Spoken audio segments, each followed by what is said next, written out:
Assalamualaikum warahmatullahi wabarakatuh.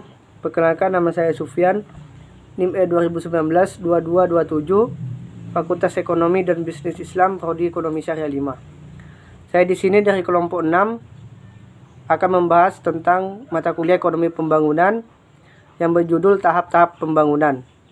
Saya di sini akan melanjutkan pembahasan dari pemateri yang kedua, yaitu kritik teori Rostov menurut Kuznets dan Saarkroos. Yang pertama, kritik menurut Kuznets. Menurut Kuznets, teori Rostov hanya memiliki sebagian kecil saja dari sifat-sifat yang harus dipenuhi agar suatu teori tahap-tahap pertumbuhan ada manfaatnya.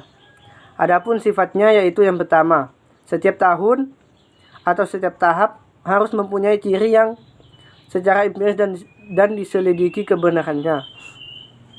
Harus dijelaskan hubungan analitis yang ada pada tahap sebelumnya, yaitu bentuk-bentuk proses yang akan berlaku untuk mengakhiri suatu tahap tertentu.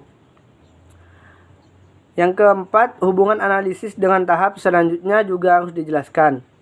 Kuznets beranggapan perbedaan di antara berbagai tahap dalam teori Rostov sangat kabur. Tahap prasyarat untuk mencapai lepas landas dan tahap lepas landas sangat sukar untuk dibedakan. Selanjutnya, kritik. Kuznets juga mengajukan kritik mengenai terbatasnya ciri-ciri dari teori Rostov tersebut. Salah satu ciri yang dapat disaji ataupun diuji secara empiris adalah tahap lepas landas, yaitu kenaikan tingkat penanaman modal dari 5% menjadi 10%. Selanjutnya, dari data tingkat penanaman modal di berbagai negara, Kuznets mengajukan kritik sebagai berikut.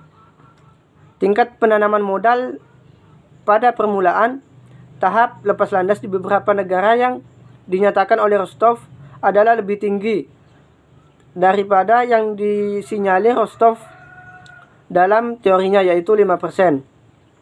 Kritikan Kuznets ini diperkuat oleh 3 macam pertimbangan. Salah satunya, yang pertama, tidak memungkinkan membedakan antara masa di mana suatu negara mempersiapkan dirinya mencapai pembangunan yang pesat dengan masa di mana pembangunan pesat itu mulai berlaku.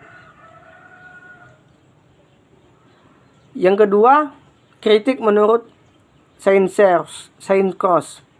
Teori Rostov menuai banyak kritik dikarenakan kelemahan-kelemahan yang terdapat dalam teori tahap-tahap pertumbuhan tersebut.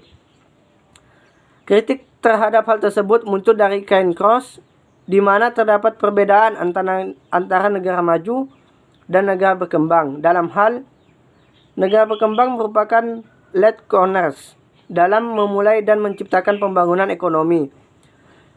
Terdapat banyak perbedaan di antara kondisi negara maju pada tahap mencapai lepas landas dan kondisi negara yang sedang berkembang. Yang kedua, di negara berkembang, institusi ekonomi kapitalis baru bangkit setelah dilakukannya usaha. Untuk perekonomian, perdagangan, sektor pertanian antar wilayah dalam suatu negara masih sangat terbatas. Mungkin itu saja yang dapat saya sampaikan dari kritikan Rostov terhadap kritikan Rostov. Kurang lebihnya mohon maaf. Assalamualaikum warahmatullahi wabarakatuh.